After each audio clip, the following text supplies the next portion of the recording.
Fala pessoal, tudo bem? Estamos aqui no Cafezinho Inteligente de número 4 e a gente vai falar hoje com uma convidada muito especial, mas a gente tem um recado antes aqui também, né? Mas a gente vai falar sobre o que hoje? A gente vai falar sobre inovação e CX, né? Custom Experience, né? Revolucionando a experiência do cliente. Já já vou falar quem que está aqui, né? A gente vai explorar estratégias de transformação digital e inovação para criar conexões excepcionais com o cliente. Estou lendo aqui na cola mesmo, né? E vou passar para o Ale aqui para poder dar um recado para vocês, hein? O Ale está aqui como sempre. Vamos lá, Ale. E aí, pessoal, tudo bem com vocês? É muito bom tê-los novamente aqui no nosso cafezinho número 4, né, Renato? Isso. Quem diria que chega tão longe, né? Agora a gente está mais mensal, né? A gente vamos investir um pouquinho mais nos convidados, no roteiro, né? Para poder, a gente estava fazendo meio que 15 dias, vamos fazer um por mês agora, né? Exatamente, eu tô aqui para falar para você que está assistindo. Aperta o botãozinho do like aí, compartilha com teus amigos, porque ainda acontece aquela coisa com quem não aperta, né, Renato? Você tem uma opção, né? Você pode curtir, se inscrever, ou você pode dar um dislike aí, mas se der um dislike, o que vai acontecer? Tu nunca mais vende. As tuas metas não são batidas e você fica um tempo nesse campo árido e sozinho da falta de atingimento de meta. E vai conseguir inovar se der dislike aí, não? Não consegue. A tua mente criativa, ela fica bloqueada. A gente já teve casos aqui relatados de... Não muitas pessoas, né? Porque uma deu dislike, né? Uma deu dislike. Depois pediu desculpa, né? Depois pediu desculpa, daí a mente dela voltou a trabalhar muito bem. Voltou a ativar, né? Mais, Teve que contratar uma consultoria para melhorar, né? Até um diretor de vendas também acabou dando dislike e não compartilhou. A gente teve um sério caso de não atendimento da meta, mas o cara foi demitido. Depois pediu desculpa, a gente ajudou ele a voltar pro mercado de trabalho. Legal, gente. É bom lembrar também que a gente vai estar em todas as redes, né? Se você está assistindo no YouTube aqui, se inscreve. A gente vai estar no Instagram, no LinkedIn, tem vários cortes, né? Mas o cafezinho completo mesmo é só no YouTube, né? É isso aí? Eu acho que é isso. O recado tá dado, acho que o pessoal dessa vez vai se ater a esses detalhes. Quer apresentar a nossa convidada? Eu quero sim. É um cafezinho que eu tô muito, muito contente com a presença dela hoje. A Raíssa Florence é a nossa convidada de hoje. Ela é Founder e Chief Growth Officer. Tá certo, Rá? Nome bonito, né? Da Coru. E também é uma amiga minha, pessoal. Foi a primeira pessoa que eu conheci desse mundo corporativo, desse mundo de vendas em São Paulo, quando eu mudei. Se tornou uma amiga e uma pessoa que eu faço nas consultorias 0800. Peço muita dica pra Raíssa. Espetáculo. Vou querer umas consultorias também 0800 aí. Muito bem-vinda, Raíssa Florence, né? Eu vi aqui que na verdade é Chief Growth Officer, Chief Revenue Officer, Revenue Director, Advisor, Mentor e Consultant, não é isso? É um pouco de tudo, né? Aquele multiuso, né? Mas assim, eu já tô em pânico aqui, já curti, já compartilhei, porque não tem condições de ficar sem inovar e ficar sem vender. Então eu já estou em pânico, recomendo a todo mundo ali, por favor, façam isso, senão essa praga pega, né, Clepa? A Raíssa já pegou o celular dela, já tava procurando o vídeo. Já tava aqui desesperada. Já tá procurando vídeo, tem que curtir. Todos, pra garantir. Só não pode dar dislike, mas curtir, depois você curte e inscreve com calma lá, tá tranquilo. Não, mas muito obrigada pelo convite, Clepa, Renato, um prazer estar aqui. Gosto muito do nome, Cafezinho Inteligente, porque é isso que o mundo precisa, né? Mais conversas inteligentes. É isso aí. Esse é o intuito, trazer pessoas inteligentes para bater um papo, e a gente é viciado em café, né? Não tem outro jeito, né? Então a Raíssa já tá aí com o copinho aqui do Aso, né? Todo mundo que participa ganha a nossa canequinha do Aso aqui também. Já virei fã e vou usar muito, porque eu também faço parte do Clube do Café, né? Mas me conta um pouquinho, Raíssa, para o pessoal te conhecer, assim, quantos anos você tem, de onde você veio, para onde você está indo, de onde você é também, né? A gente está em São Paulo aqui, mas muita gente não é de São Paulo, você é de São Paulo mesmo. Conta um pouquinho para a gente te conhever. Para onde eu estou, para onde eu vou, vai virar uma conversa de terapia. É que mineiro fala assim, mineiro fala assim, onde eu vou, onde eu tô, onde eu vou, né? Isso mesmo. Bom, eu sou a Raíssa, eu sou original de uma cidade muito pequenininha, no interior do Mato Grosso do Sul. Então, tem 30 mil habitantes a cidade da onde eu vim, mas eu cresci em Campinas, no interior de São Paulo, o que justifica o meu sotaque, tá? Então, já temos uma licença poética aqui que vocês vão ouvir. Toda vez que eu me escuto falar, eu fico horrorizada, porque eu falo, gente, como é possível? Tá naturalizado, então, paulista, né? Eu tô há 12 anos em São Paulo, mas, né, carrego ainda o meu sotaque. Eu sou mãe da Ana Clara, tenho uma filha de 6 anos, moro aqui em São Paulo, hoje, quem sabe um dia eu volto pro interior, né? O mundo, assim, está sem fronteiras, mas aqui todo mundo fala muito do meu sotaque, que ainda é muito presente. Um negócio engraçado é que quando eu fui, né, tava grávida da minha filha, queria muito um dia que meu filho chamasse Bernardo. Bernardo, com tanto R, imagina eu chamando Bernardo, vem comer um hambúrguer. Acabou, cara. Acabou, menina ia sofrer bullying o resto da vida evitar, em São Paulo. Não dava. Então veio menina, Ana Clara, não tem R, tem só o R ali do Clara, mas tá tudo certo, não preciso ficar forçando o meu sotaque aqui. E fiz a minha jornada ali, sou economista, né? Mas fiz a minha jornada, comecei a minha jornada em RH. E aí eu fui uma dissidente do RH. Fiquei um tempo ali na Ambev, em RH, e eu falei, cara, não, quero estar à frente do negócio.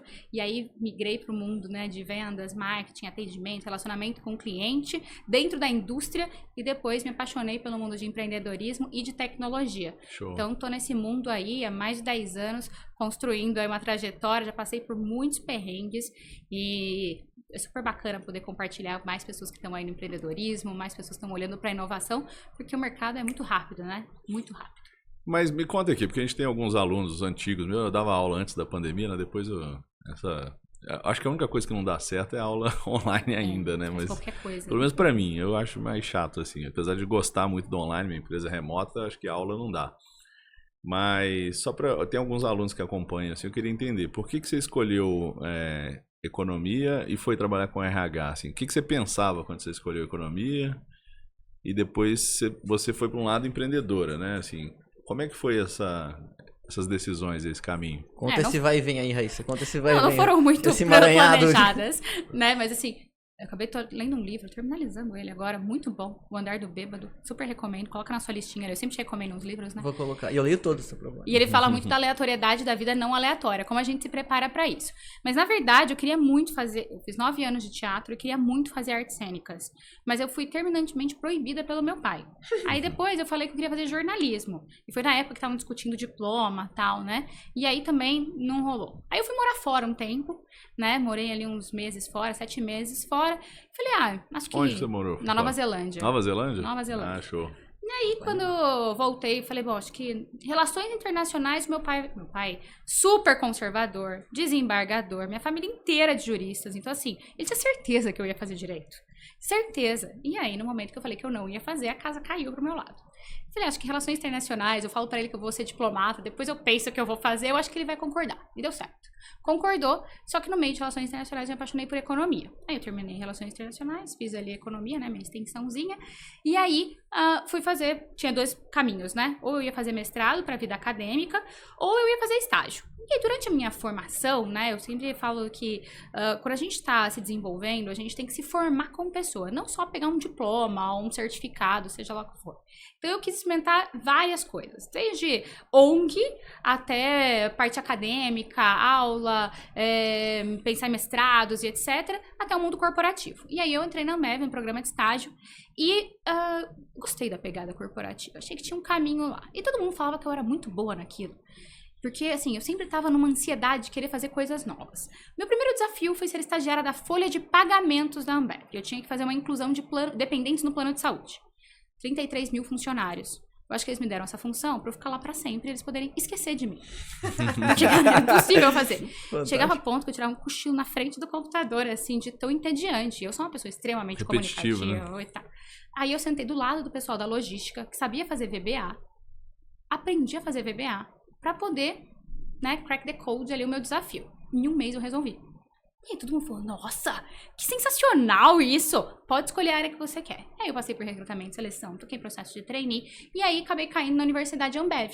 Tem gente que, nesse momento, assim, tem medo de automatizar, né? Ou automatiza e ficava quieto ali, né? Falou assim, ó, vou dar um play no VBA aqui, rodou em 5 minutos ali, já resolveu o dia, eu vou ficar enrolando, né? Não, você quis mais, né? Não, assim, era o meu acordo com o meu chefe lá, era, se eu fizer esse negócio, você deixa eu ir pra outro lugar, porque eu não aguento mais ficar aqui. Eu não vi a hora de sair, cara. Não, vi a hora de sair. Resolve aí, né? Aí me colocaram em outra área. Aí eu tinha que, fui lá, zerei a máquina de Xerox, virei a expert da máquina de Xerox. Eu fazia mini metas comigo mesmo.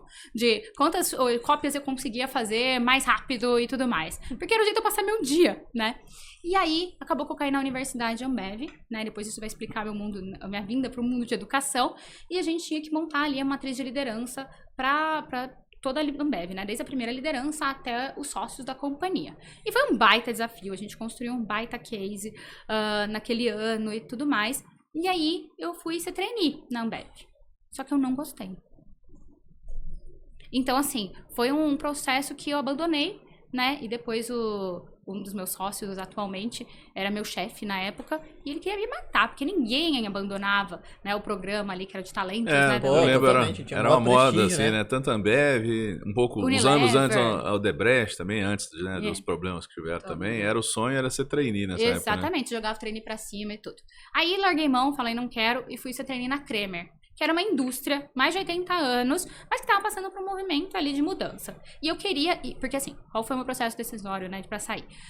Minha carreira estava traçada em RH, em gente de gestão, né? Eu já era conhecida ali, eu ia acabar caindo invariavelmente. E eu queria muito ir pro front. Eu queria ir para negócios, eu queria atender cliente, eu queria ir para marketing e tudo mais. Não sabia exatamente o que era aquilo naquele momento, eu estava no auge dos meus 20 anos, né? Então tinha uma maturidade limitada ali, mas eu queria. E aí resolvi, fui pra Kremer e tal, e comecei a minha jornada lá dentro da Kremer. Em um determinado momento pintou o desafio de poder montar a área de vendas e marketing de uma nova unidade de negócios, que deu muito certo. E aí eu falei, cara, é isso que eu quero fazer. É isso que eu quero fazer. Só que o grande desafio que me dava paixão é porque eu sempre falo que eu sou melhor construtora do que gestora, né? Então, se você me deixar numa estrutura perfeita para eu tomar conta, provavelmente eu vou criar mais umas 5 coisas ali dentro. Agora, se você me der ali e falar, Raíssa, constrói isso do zero, é onde eu vou me amarrar. Então, o grande projeto ali naquele momento da minha carreira era construir um negócio do zero para validar uma tese. E foi animal, foram 3 anos dessa jornada, quando eu fui para a Remessa Online, que tinham 15 pessoas. Eu fui a primeira pessoa de vendas lá, tinha um estagiário, né? Só para nosso público, o que é a Remessa Online, antes de você falar da sua experiência lá? Legal. Remessa Online é uma plataforma de câmbio que faz operações para fora do Brasil, né? Legal. Então, tanto para pessoa física quanto pessoa jurídica. E naquele momento, 2017, isso, estava começando, ainda estava muito na mão dos bancos, tinham alguns players que estavam fazendo, mas era um negócio muito disruptivo. E foi quando eu tive contato com o empreendedorismo mesmo, sabe? Então, era realmente uma startup. Não era uma startup, uma tese, uma unidade de negócios dentro de uma empresa. E foi uma jornada muito maluca, né? A ponto de que quando eu cheguei lá, ficava dentro de um coworking, não tinha recurso, não tinha nada. Eu tava grávida nessa época. Que ano que era? 2017. 17. Eu tava grávida nessa época. E assim, fui pra lá sem benefícios, sem nada, uma decisão completamente doida. Não faria isso de novo. Que fique bem claro, porque não dá.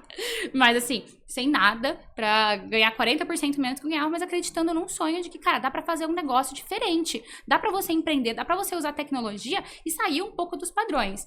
E foi uma jornada muito maluca ali, de 5 anos, até a nossa venda pro Ebanks, e um crescimento absurdo, né? Então... E a pandemia, né? Isso aí você ficou lá, que eu tô vendo, entre 17 a 21, né? 2017 a 2021. Como é que foi a pandemia nesse momento lá? Principalmente uma empresa eletrônica, né? Acho que exato. Então, assim, naquele momento a gente era 100% presencial, bem estilo Faria Lima. E quantas pessoas tinha? Nessa época já? Ai, tinha umas 150 pessoas nessa época. Show. O time era imenso, tinha, sei lá, mais de 50 já, assim, né? Todo mundo operando na mesa de operação mesmo. Todo dia, 9 horas da manhã, tinha daily, não podia atrasar. Aquele negócio batidão, presencial, numa laje ali na Faria Lima. Então, bem conservador, eu diria. E aí chegou a pandemia, né? E aí, o que a gente vai fazer? Precisamos mudar todo mundo para o online. Como é que a gente vai se organizar? Ponto positivo, a gente já tinha uma cultura do time muito bacana, né? Já tinha sido feita uma construção muito legal lá, era um time que quase não saíam as pessoas, tinha um turnover baixíssimo, então foi fácil fazer essa migração, porque todo mundo confiava já no trabalho e tal, então a gente teve a rampagem de muita gente nova. Por outro lado, a gente teve que reaprender todos os processos, né? E aí, como é que a gente usa a tecnologia a nosso favor? Então, como é que a gente usa o Meet, né, o Zoom ali para poder fazer com que as pessoas estejam próximas? Como é que a gente consegue garantir todos os processos e todas as rotinas, as pessoas estando próximas. E a gente imaginou que fosse para a remessa assim, muito difícil naquele momento da pandemia, mas não foi. Porque tinha muita gente fora do Brasil, foi um momento ali que as startups estavam se reinventando e tudo mais, então a gente tinha um braço que só fazia aporte de capital para startup, e foi um negócio que acabou sendo muito bom. E como as empresas estavam distantes, né, tinha um fluxo internacional de dinheiro que acontecia. Então foi um ano muito importante pra gente, 2020. Acabou sendo um ano bom em termos de resultado. E 2021 foi espetacular. né? E aí foi o ano que a gente, de fato, fez a nossa venda ali pro Ebanks. E aí foi quando eu migrei de desafio, né? A gente fez a venda, fiz meu exit ali e fui pra Contabilizei. E aí, a Contabilizei também, um super business, empresa imensa e que se apoia muito em tecnologia. Curitiba, né? Curitiba. Contabilizei é aquele aplicativo que substitui o trabalho do contador, não é isso? De uma forma mais barata, né? Para PMS, né? Microempreendedor individual, né? Por aí vai, né? E uma baita empresa, uma empresa incrível, gigante, que se apoia muito em tecnologia. E lá, eu olhava a jornada inteira do cliente, né? Então, desde o momento de geração de demanda até a experiência dele da jornada. E assim, era um volume surreal. Eram 190 vendas por dia. A gente tinha um monte de leads entrando. Como é que a gente fazia? Como é que a gente consegue dar um atendimento personalizado para essa galera que tá chegando? Porque o momento de abrir uma empresa é um momento super delicado. Você fica muito inseguro. O empreendedor, quem tá saindo da faculdade, por exemplo, de medicina, dentista e tudo mais, e quer empreender, e vai começar sua clínica, e vai começar seu negócio, então, como é que eu consigo dar uma experiência realmente humanizada para esse cara, realmente que vai fazer sentido em larga escala? Esse era o grande desafio. E aí foi onde eu me apoiei muito em tecnologia para poder conhecer muito sobre isso e inovação. E como foi a época de rampagem desse momento, Rá? Porque a Contabilizei começou forte já ou ela começou devagar? Como que foi essa virada de chave até você chegar até essas 190 vendas com essa recorrência toda? Legal.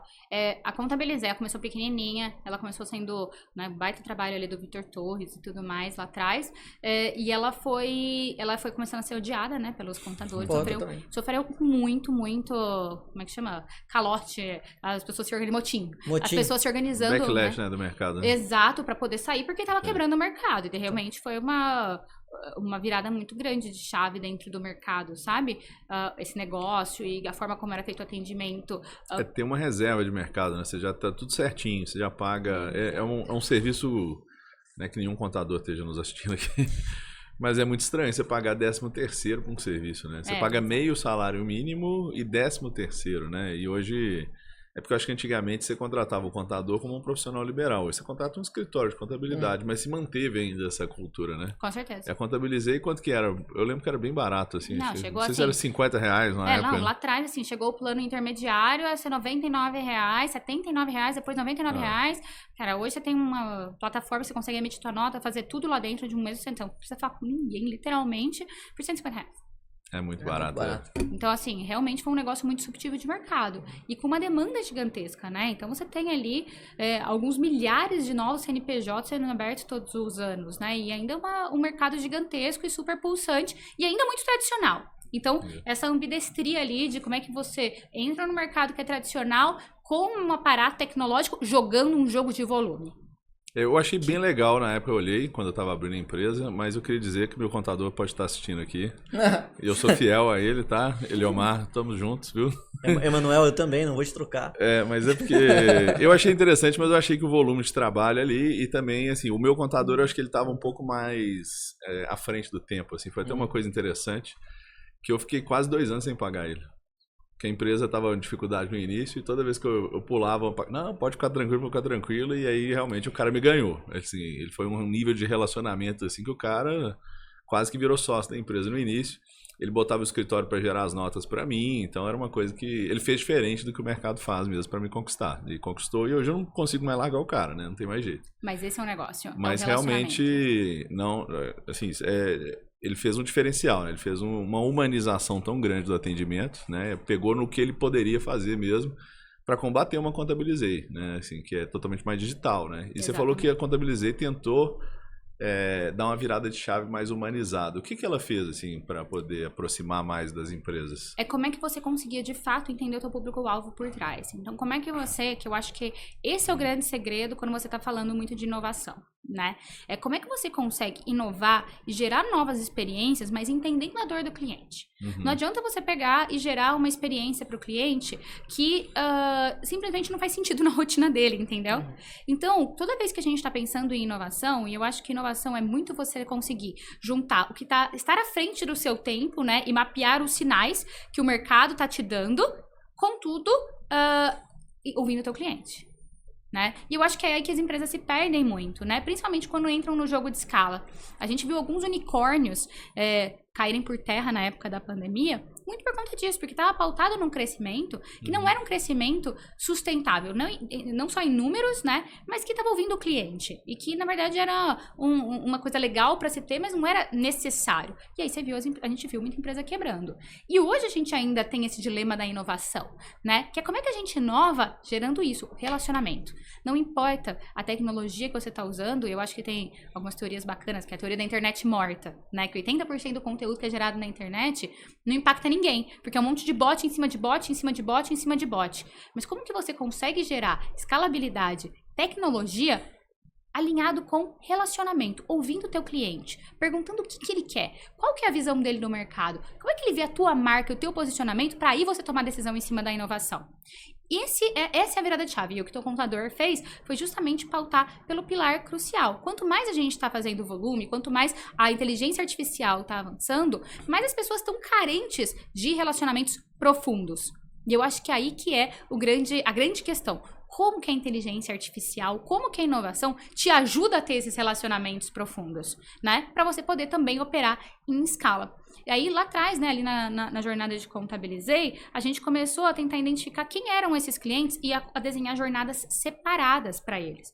Então, por exemplo, se eu tenho uma necessidade, eu sou um médico, e eu tenho uma necessidade de emissão de muitas notas no mês, como é que eu tenho uma pessoa que pode fazer esse atendimento mais próximo? Se eu jogar ele numa plataforma, né, esse médico talvez tenha uma secretária e ela não souber operacionalizar a plataforma, ela vai cancelar o plano. Então, como é que eu tenho esse atendimento mais próximo? Ou, se eu sou uma empresa que eu sou um cara mais high-tech e tudo mais, um cara de publicidade, marketing digital, eu não preciso disso. Então, como é que eu também consigo fazer uma esteira mais rapidinha e cobrar menos por isso? E que esse quebrar, né, esse enigma de quem é o teu cliente no final, que eu acho que é onde a gente consegue, de fato, potencializar a inovação e aumentar ali o nosso potencial até de ganho, de receita e tudo mais. Porque é falando sobre experiência do usuário, experiência do cliente. É sobre isso. Porque tem uma onda de... Quando a gente começou a colocar essas pautas de inteligência artificial, inovação e tudo mais, eu acho que tem muita empresa e muita gente que faz inovação por inovar. Entendeu? Pelo menos que quando você está no ramo da tecnologia, sempre tem, toda semana isso. Eu posso começar a trazer os casos aqui. De gente mandando mensagem ali, eu tive uma ideia, eu preciso de alguém que programe essa ideia. Eu tive uma ideia, eu vou inovar aqui na minha empresa, eu vou inovar não sei o quê. Eu falei, cara, beleza. Mas essa tua inovação está ajudando a vida de quem a ficar mais fácil? Essa inovação que tu tá querendo colocar aí dentro, ela ajuda a quem? O que ela faz no final do dia que é melhor com ela do que sem ela, né? E, cara, eu vejo que hoje isso se perdeu tanto. Essa visão clara de que a inovação ela tem que solucionar alguma coisa. Ela não tá ali só por ter. Tu olha hoje os projetos de ciência de dados nas empresas, esse é um dado interessante. Mais de 80% dos projetos de data science, eles não saem do papel, eles falham. Por quê? Porque não está direcionado para uma dor realmente existente. É uma coisa que vem e vai. Eu sinto que às vezes a empresa pequena, a grande empresa, na verdade, até te pergunto, vou emendar uma pergunta aqui, mas a grande empresa, muitas vezes, a pessoa está tentando melhorar o processo para ela mesma que executa, não necessariamente gerando valor para o cliente ou para a empresa, né? Então, automatize isso daqui para facilitar para mim, diferente de você que automatizou para ir produzir mais, gerar mais valor para a empresa. Às vezes a pessoa, não, eu quero que facilite meu dia a dia, né? Vou ficar tomando café aqui e deixo o sistema rodar ali, eu vejo um pouco disso. Do outro lado, né, a gente estava conversando em off aqui, né, que as pessoas às vezes acham que a IA vai substituir tudo e vai resolver e vai atender, etc. E eu vejo que as empresas pequenas, às vezes, ou empreendedor, às vezes, que a gente conversa direto ali, quer automatizar para não ter que lidar mais com o cliente. Ele acha que vai criar um bot que vai reduzir o custo em 100% de atendimento. Ou vendas, inclusive, também. Muitas vezes, não dá para pegar esse bot aí, né, e botar para vender, né? Como que o ChatGPT pode substituir uma equipe comercial inteira, né? Então, assim, às vezes até pergunto pro cara assim, olha, você consegue vender só por texto no WhatsApp? Não consigo, eu tenho que fazer uma reunião com o cliente. Então, por que você acha que um bot de inteligência artificial vai conseguir? Exatamente. Então, assim, hoje a inteligência artificial não está mais do que o humano ainda, né? O seu produto é tão transacional, então cuidado, cara, você vai ter vários concorrentes aí que vão pegar teu mercado. Se o produto é tão transacional que você vai resolver tudo por mensagem de texto, acho que sua barreira de entrada é baixa. Eu acho que falta nos dois casos uma empatia com o cliente, né? E eu gosto muito de pegar e fazer... Eu gosto de comparar experiências similares. Então vamos dizer o seguinte, vamos falar de... O exemplo até que eu falei da contabilidade, vamos pegar talvez um açougue, né? Que eu vou lá toda semana comprar uma carne. O que o açougueiro faz diferente da grande rede de carne? Talvez uma Swift, né? Que tem uma loja gigantesca que tem de tudo. Né? Ele já separou a carne que eu gosto, ele já me trata pelo nome, né? Então ele falou, Renato, tudo bem? Aquela carne que você queria, separei para você sem eu pedir. Falou, pô, já tá ali meu pedido ali me esperando, né? Ou ele já sabe meu gosto e chegou alguma coisa diferente, ele me apresenta, né? Que acaba fazendo ali um upselling, né? Acaba vendendo mais do que deveria, né? Então ele vai fazendo isso por quê? Porque o sucesso dele ali está entre 50 a 150 clientes recorrentes, Exatamente. né?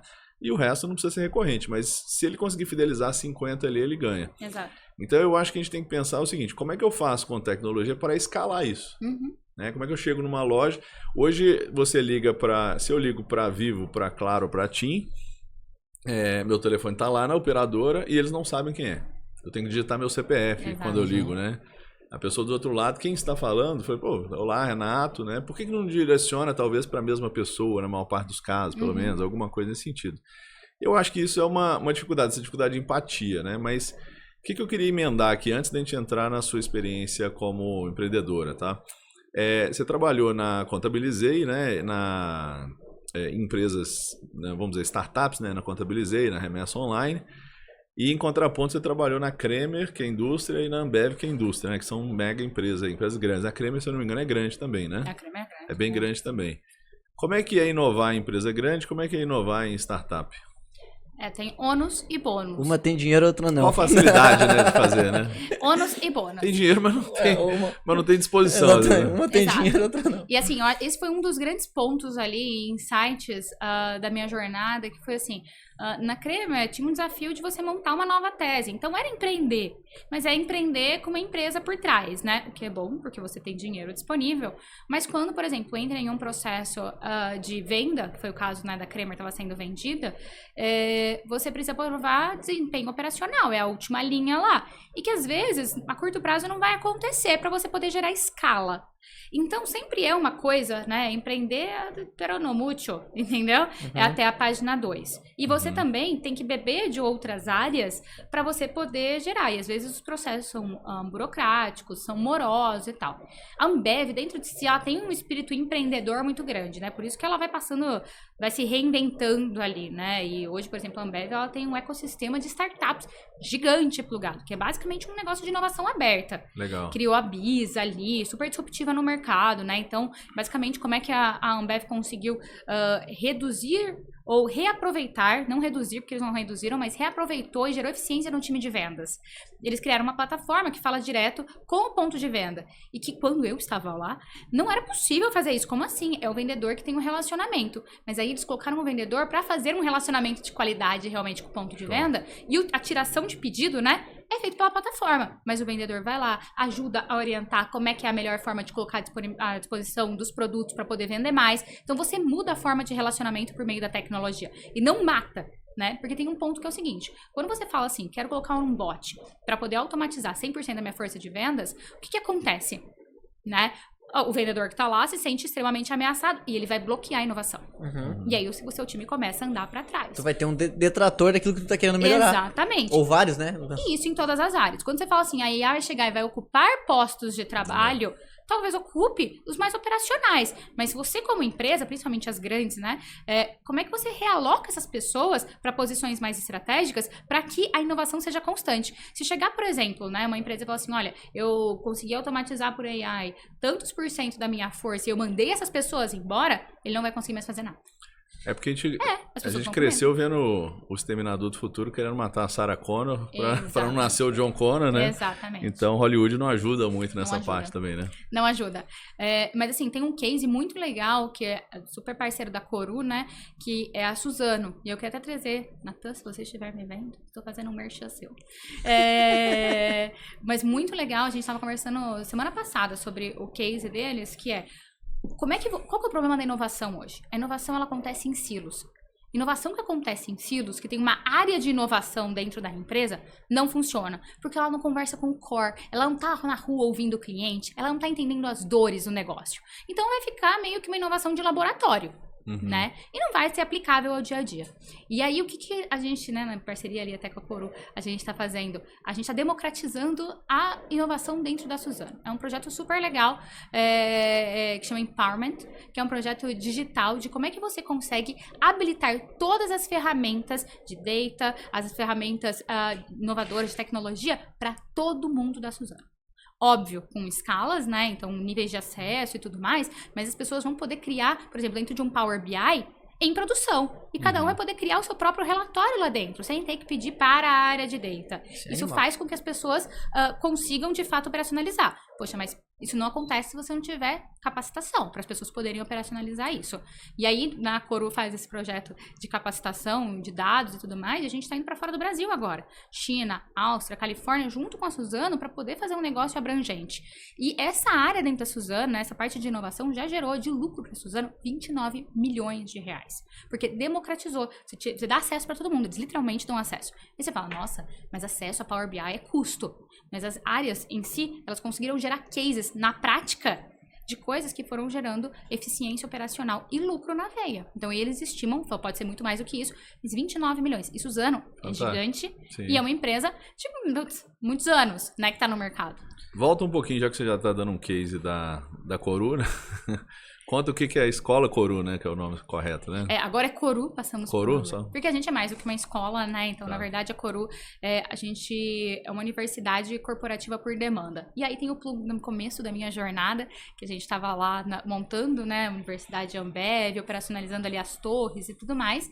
Trabalhava junto com o Daniel Spolaor, meu sócio hoje, que depois virou diretora América Latina de Pessoas da Ambev, VP da Falcone, minha outra sócia, a Priscila, que foi CHRO da Movida, o Lucas, super empreendedor, e a gente sempre esteve muito próximo. Em um determinado momento, meados de 2021, a gente se encontrou, a gente estava falando sobre como é que a gente pode mudar de fato o mercado de educação, falando de cases do mercado de educação que não deram certo, e aí a gente falou, cara, vamos começar a estudar esse mercado direito?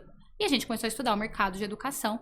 Então, a gente abriu a Coru, começamos a estudar. Em 2022, a Coru foi para o ar, com uma pegada muito de B2C, de formar pessoas para o mercado de trabalho, que era uma tese que não pegava muito. E aí, a gente virou para B2B, falando, cara, nossa expertise lá atrás era montar uma universidade corporativa. Por que a gente não faz isso em grande escala?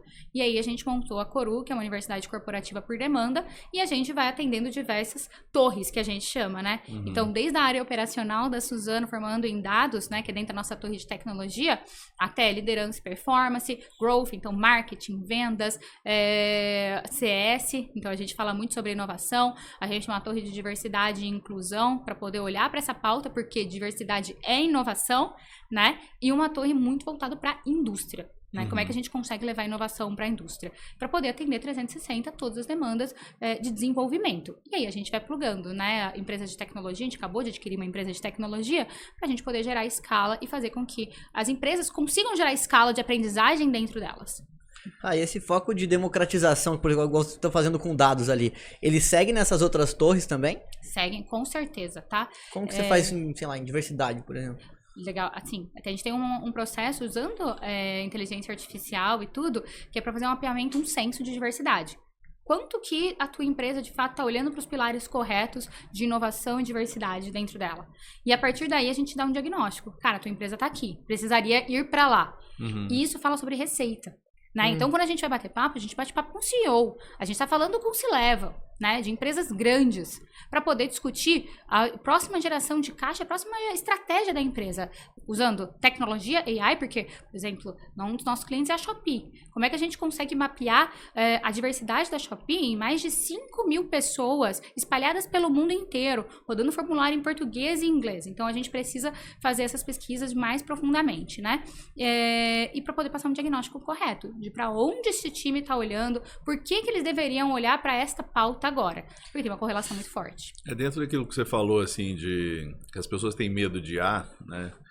De alguma forma, não sei se deveria ter medo, né? Mas acho que deveria se preocupar em aprender mais, né? Correr atrás e tudo mais. Eu acho que toda nova tecnologia, né, eu acho que ela vai vai criar uma obsolescência humana, vamos dizer aí, né? Eu estava até lendo outro dia sobre a Revolta Ludita, né, que falou assim, quando foi um dos primeiros cases assim da Revolução Industrial, né? Um grupo de artesãos lá na Inglaterra foi substituído, tecelãos, na verdade, né, tecelagem, foram substituídos por máquinas, foi o primeiro ponto ali. E aí a primeira reação é assim, eles roubaram o meu trabalho, eles têm que me pagar uma mensalidade aqui, porque para eu não fazer nada, a indústria tinha que pagar.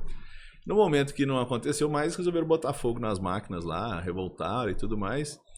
E acho que foram 9 enforcados lá e uns 51 foram para a Austrália, né? Que a Austrália levava todos os prisioneiros lá, ia para a Austrália, né? A Austrália é o lugar mais pacífico do mundo, formado por prisioneiros, né? Então, eu acho que em vários momentos da sociedade, né, da nossa evolução, né, assim, principalmente depois da Revolução Industrial, você vai tendo pessoas que vão ficando obsoletas, a vinda da internet, etc. Eu acho que o que muda com a IA agora é velocidade. Estão dizendo assim, algumas estatísticas aí, que a gente vai evoluir 20 mil anos em 100 anos, agora, né? E algumas questões que eu percebo, assim, a quantidade de informação não é mais problema, né? Antes ela virou um problema ter muita informação. Antes, eu lembro meu pai dizia que como ele não tinha um terno, ele não conseguia tirar livro na biblioteca. Então ele tinha que sentar na biblioteca e ler. Olha. Então era o tempo que ele tinha para dispensar ali. Ele não podia ficar, não podia levar um livro para casa para ler à noite, né? Então o orgulho dele era a biblioteca que a gente tinha em casa, né? Que ele conseguiu gastando um dinheiro ali em enciclopédias, essas coisas. Hoje você tem um livro no Kindle ali, Kindle ilimitado, diversas informações na internet, e as pessoas às vezes vão ver o TikTok ali, né? Exatamente. É aquela coisa assim, né? Pergunta aí, você tem todo o conhecimento do mundo numa inteligência artificial, pergunta aí alguma coisa. O cara vai lá e pergunta, o Palmeiras tem mundial, né? Então não pergunta. Você tem todo o conhecimento da humanidade num lugar só, né? É por aí. Exatamente. Então, botando em perspectiva, a inteligência né? artificial, mas tem a burrice natural. Né? Exato. Então, botando em perspectiva, a gente chegou num ponto que até 2010, se a gente for pegar todo o conhecimento humano e traduzir em unidade de livros, vamos dizer, né, impresso, seria 130 milhões de livros, né? E de 2010 para cá, se eu não me engano, acho que é 90 quintilhões de livros, né? Se você pegar várias páginas na internet, transformar bytes em livros, etc., você transformaria nisso. Então é um crescimento de 600 bilhões de vezes, né? E a gente está falando de um crescimento 20 mil vezes maior do que esse. Então eu acho que a educação vem nesse momento, assim, de obsolescência das pessoas, e as empresas têm que investir em educação nesse sentido também, né? Não, total. É assim, tem uma questão que é a curadoria disso, né? Com tanta informação, tem muita desinformação também sendo gerada. E aí, assim, a inteligência artificial, de fato, ela é um divisor de águas pra gente. A gente já discutiu muito sobre isso, né?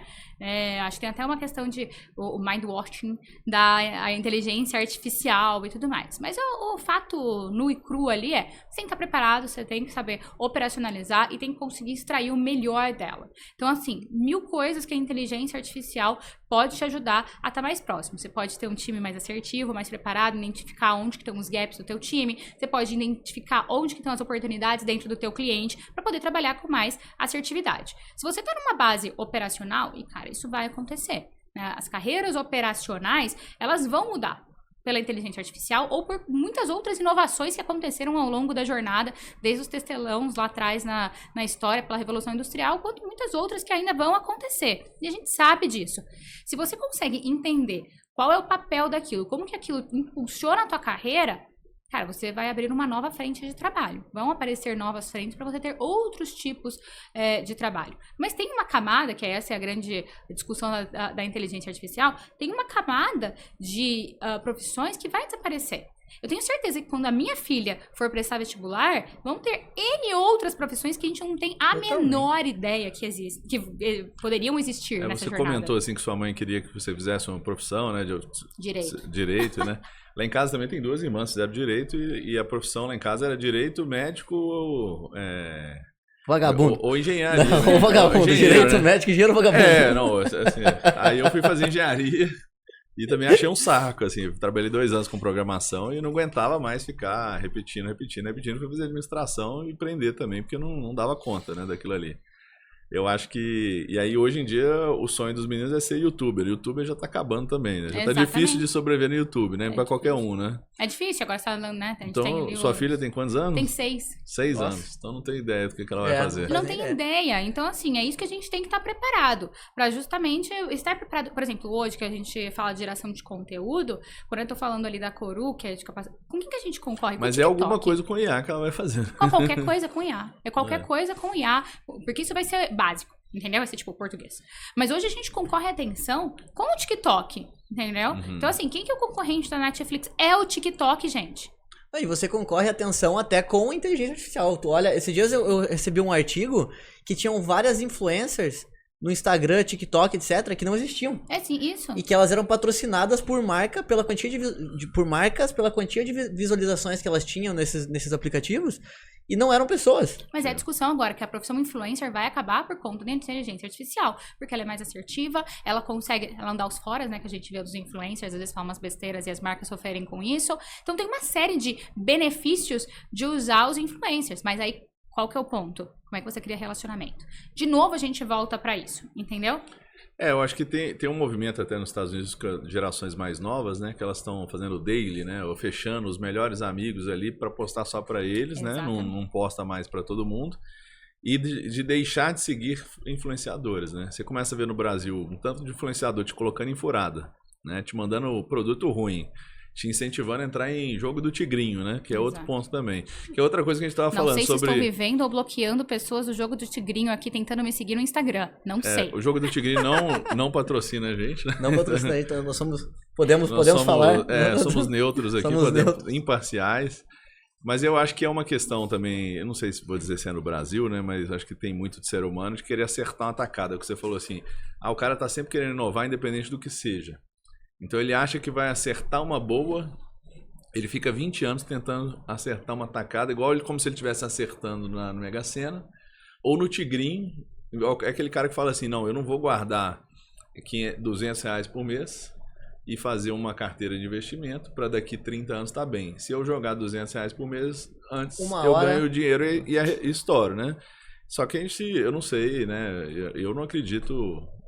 no algoritmo lá do Tigrinho se é verdadeiro ou não, e também não acredito em jogo, né?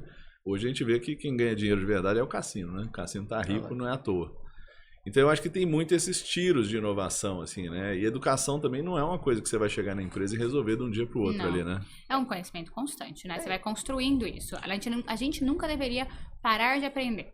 E aonde que tá o grande dilema? Você já recebeu uma pergunta assim, desculpa eu te interromper, que é assim... que livro que eu leio pra entender isso aí? Não. Acha que tem um livro que vai resolver tudo, né? Assim... Já recebeu essa pergunta? Ultimamente, não. Que ultimamente a galera não quer mais ler livro. Antigamente, no Nem lê livro, no programa de trainee, uma das programas... Piorou. Qual o prompt que eu faço? Uma das perguntas do programa de trainee na época era: quais foram os últimos livros que você leu? Hoje esquece. Hoje não existe isso. E eu sou uma leitora ávida. O Clepa sabe. Sou uma leitora ávida. Eu leio muito. E, assim, tem uma questão que você...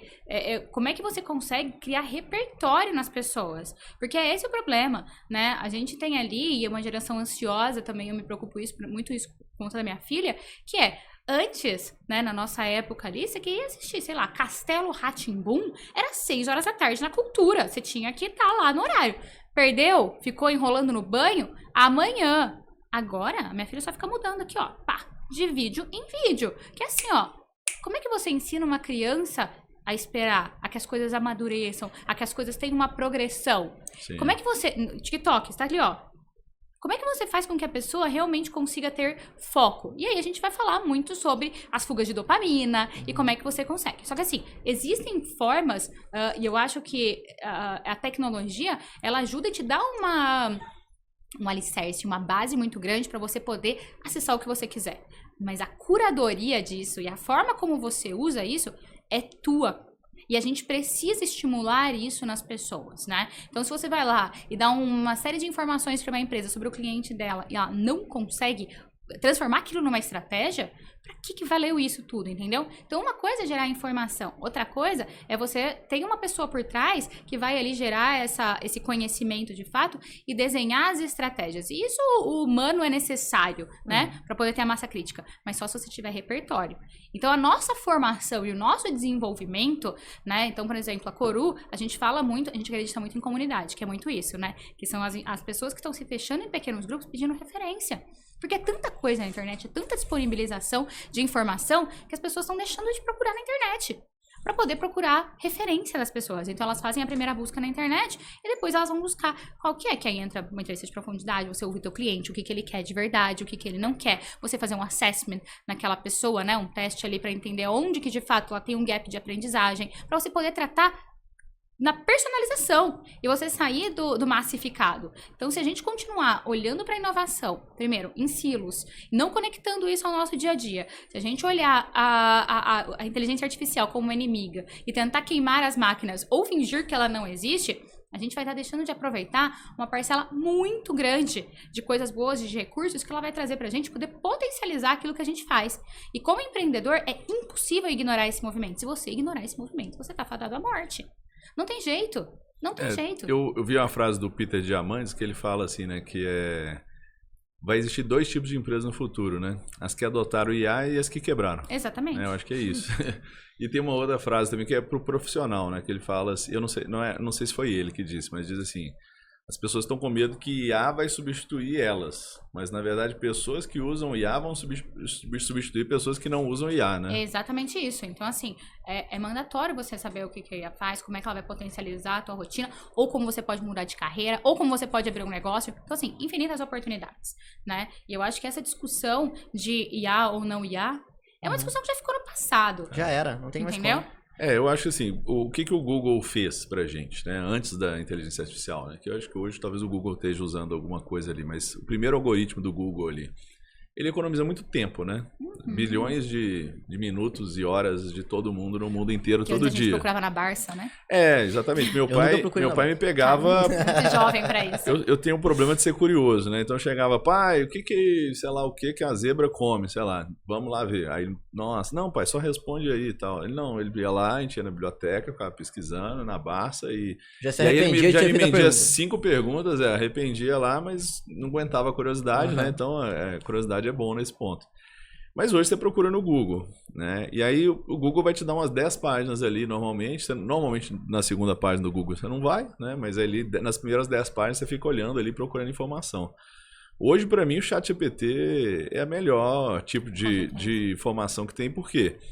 Né? Você vai treinando ali, conversando com ele, e ele vai te dar sempre na perspectiva, né? Com certeza. E a doideira que eu acho que o pessoal não sacou ainda, muita gente tem dificuldade de ver isso, é que essa inteligência artificial ela tem que ser um copiloto para você. Exato. Ela não vai ser o teu autopilot, que você pede um negócio, ela vai resolver para mim. Ela vai vender para mim sozinha. Ela provavelmente vai fazer mal esse trabalho sozinha. Por quê? Pode inventar o que for, a tecnologia que for. Muitas saem aí. Você tem hoje, eu não faço ideia de quantas novas aplicações de IA você tem por dia. Mas uma coisa que é imutável é que tudo que você vai ter um resultado legal, ele vai vir com juros compostos, né? É isso. De você aprendendo e tudo mais. E a inteligência artificial ela consegue potencializar isso que você faz, mas não tomar teu lugar. É o que tu falou. Quem vai tomar teu lugar é alguém que está usando IA. Sim. Não, um case muito bom, muito legal disso, por exemplo, em vendas e experiência do usuário, é o seguinte: você pode criar um copilot ali dentro do teu CRM e tudo mais, para poder fazer indicação de cross-sell, né? Então, indicação de próximos produtos que você pode oferecer para o cliente. Né? Quase o açougueiro ali olhando e falando, cara, como é que eu posso fazer uma melhor recomendação aqui dentro? Para quê? Para que o teu vendedor aumente a taxa dele de conversão e de assertividade no que ele vai propor. Sim. Em vez de você depender só do vendedor ter toda a informação de todos os produtos da tua empresa e tudo mais, ele vai estar uma recomendação, mas quem vai ter que fazer toda a conversão e conversar com o cliente, passar confiança e gerar vínculo e relacionamento, cara, eu tô vendedor, não adianta. Porque quanto mais a gente avança na automatização e na escalabilidade, mais o cliente tá procurando, né, autoridade. Então, o açougueiro, você vai lá por quê? Porque você sabe que o cara manja da carne, entendeu? Então, você sabe que ele vai te recomendar um negócio bom. Né? Ele tá buscando relacionamento. Então, como é que eu consigo ter um relacionamento realmente satisfatório, em que eu aprenda com esse relacionamento?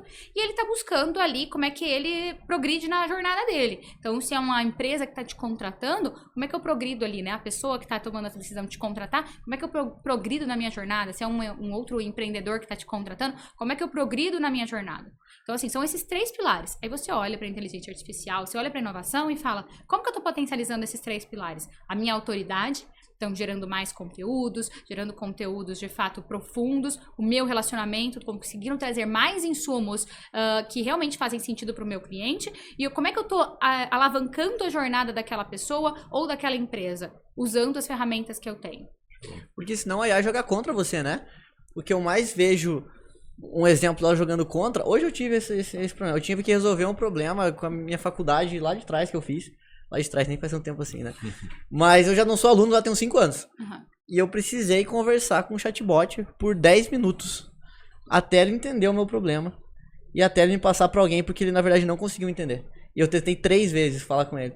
Então o que acontece? Ela matou a minha experiência. Sim. Eu perdi um baita tempo. Eu fiquei, quando o atendente veio falar comigo, o que seria a boa prática, acredito eu? Quem sabe ele entender o que eu tô precisando e conseguir personalizar algumas dicas ali, referências pro atendente me auxiliar melhor, né? Não, ele tentou resolver sozinho, não conseguiu, obviamente. E aí quando a gente foi conversar, eu já tava irritadíssimo. Eu falei, cara, assim... não resolveu, ainda tô com o mesmo problema, já tem 3 vezes que eu tentei por 10 minutos, meia hora então tentando falar com você. Eu acredito muito que quando o cara parametriza um chatbot, tanto de inteligência artificial ou não, na verdade, mostra a inabilidade da empresa que ela não tem de atendimento sem o chatbot, inclusive. Exato. Porque às vezes você fala assim, meu chatbot não funciona. Mas a empresa funciona. Se você ligar no call center, você vai ter uma experiência muito diferente. Lembra da Judite, do Porta dos Fundos? Era horrível. Imagina se a Judite... Lembro. Não é a tecnologia que vai resolver, né? Imagina se a Tá Judite tivesse faltando um processo chatbot. interno. Você acha que o né? atendimento da Judite ia ser melhor se ela tivesse um chatbot? Ia ser bem pior, né? Bem pior. Que é mais fácil de ignorar a pessoa, né? Fantástico, né? Judite! Não, eu trabalhei Judite ia irritar em larga escala, entendeu? Eu trabalhei numa empresa que a gente tinha uma loucura que o atendente call center, né, com um salário mais baixo, né, iniciando carreira, tinha que usar 9 sistemas diferentes. Né? Tô falando isso de muito tempo atrás, né? Então, assim, o cara tinha que anotar ali no bloco de notas o CPF do cliente, porque depois, dependendo do que ele pedisse, ele tinha que entrar num sistema diferente. Nossa Senhora. Então, como é que você vai integrar um chatbot nisso? Se você não conseguiu resolver um atendimento humano. Exatamente. Né? Acho que esse é um ponto. Deixa eu dar uma freadinha aqui, porque a gente já está nos 10 minutinhos finais. Passou rápido, esse papo está sendo muito bom, né? E eu queria te fazer essa pergunta aqui, que é um desafio, assim. Eu queria ver se você não souber a resposta, tranquilo. Também que eu não sei a resposta mesmo, assim. Se a IA é tão importante, né? E a gente está falando isso, né? Estamos acordados aqui que quem usa IA vai substituir quem não usa IA. Então a IA é essencial, né? Como que a Coru pode ajudar as pessoas, né? Tanto utilizando inteligência artificial, obviamente, para a educação, isso é uma coisa importante, mas também tirando essa resistência das pessoas que têm resistência com a IA. Para poder aprender a usar a IA, para aprender a usar esse tipo de ferramenta. Legal. Para mim, o segredo está na capacitação. Quando as pessoas realmente têm informação sobre o que é aquilo, como aquilo vai te ajudar, elas conseguem, de fato, incorporar. Que é muito isso, essa jornada, né, essa cruzada que a gente fala, de conseguir dar acesso às pessoas às oportunidades no mercado de trabalho. Então, quando a gente entra numa Suzano da vida, ou com um iFood da vida, que também é um outro cliente que a gente fez um trabalho grande de formação ali, boticário e tal, e a gente consegue capacitar pessoas, às vezes que estão na base, para poder olhar para as ferramentas que elas têm de uma maneira a potencializar aquilo, e a gente dá informação para elas, elas conseguem se alavancar nas próprias carreiras, nas próprias jornadas. E em grande escala isso, a empresa também se alavanca, entendeu? Então, muito do trabalho que a gente faz hoje é de conseguir desenvolver, e aí a gente tá falando de liderança, que eu sempre falo que escada a gente lava de cima para baixo, né? A gente precisa falar com a pessoa que tá lá no topo, para ela poder estar preparada para quando chegar a inovação lá de baixo, ela conseguir receber. Senão não adianta você subir a inovação, vai chegar alguém que vai estar com medo, vai bloquear, acabou a inovação. Então, escada a gente lava de cima para baixo. E a gente começa a capacitar as pessoas e a formar as pessoas a terem o pensamento crítico de como eu observo os sinais, como eu observo os movimentos que estão acontecendo no mercado, para eu poder estar antenado e olhar o próximo passo da minha empresa, da minha área, do meu desafio aqui, né? Então tem uma questão muito forte de viés de tecnológico, e que isso a gente não se limita à área de tecnologia, mas a gente tem que democratizar. Então quando a gente entra para falar com um líder num programa de formação de liderança, a gente está falando sobre tecnologia. A gente está falando sobre inteligência artificial, a gente está falando sobre o futuro do trabalho, o que é esse novo mercado de trabalho que está se formando. Quando a gente fala com um time de marketing, por exemplo, para poder fazer uma capacitação em marketing, como é que vocês impulsionam o trabalho de marketing de vocês com as ferramentas de AI? Né? Como é que um designer consegue ser 4 vezes mais produtivo e mais assertivo utilizando o Midjourney, por exemplo, né? O designer fala, nossa, o Midjourney vai substituir meu trabalho, ou de um videomaker. Não vai, cara. Né? Tem todo um trabalho criativo que às vezes o designer não consegue fazer, porque ele tem que fazer 100 peças num dia. Então, como é que a gente consegue trazer isso para você, de fato, aumentar a tua eficiência e aumentar o trabalho que você está fazendo? Né? Então, essa é a cruzada que a gente vive ali na Coru. E por que a gente fala, não, o mercado de educação é um mercado... Cara, o mercado de educação tem 1 bilhão de oportunidades. As pessoas estão sempre ávidas a poder se desenvolver. Quando você faz um mapeamento de perfil e encontra os gaps das pessoas, o Clepa deve ter essa estatística aí, mas acredito que estão sempre nos mesmos lugares ali, né? Então, como é que você consegue olhar para esse mapeamento e dar o próximo passo de desenvolvimento dentro de não só um círculo, mas em grande escala também? Então, a gente está nessa cruzada de poder trazer as ferramentas para potencializar pessoas, para que as pessoas e as empresas cheguem no seu potencial máximo e acelere a tua jornada, o teu negócio e tudo mais. Entendi. E como é que a gente usa IA para ensinar mais também?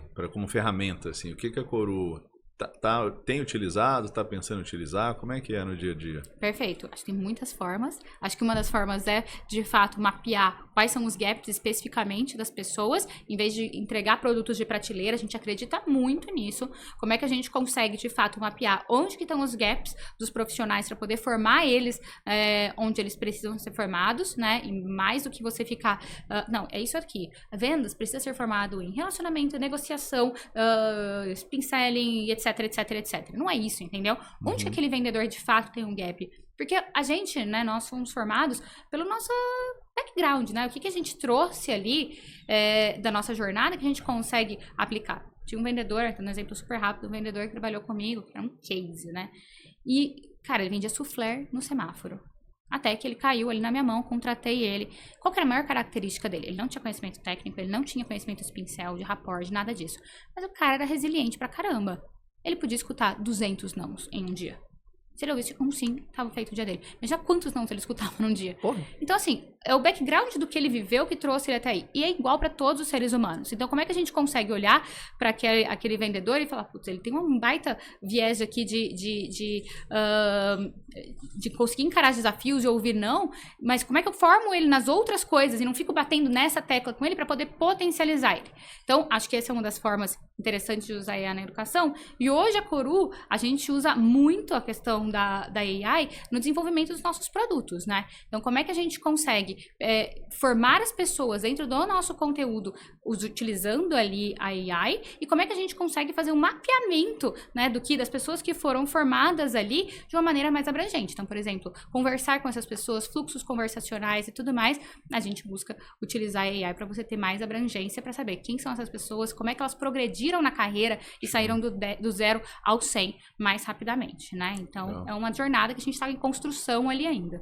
É curioso essa perspectiva que você falou assim, né? O cara vendia soufflé no sinal, então devia ter um tanto de gente fazendo cara feia. Tá chovendo ali, o cara tá vendendo, né?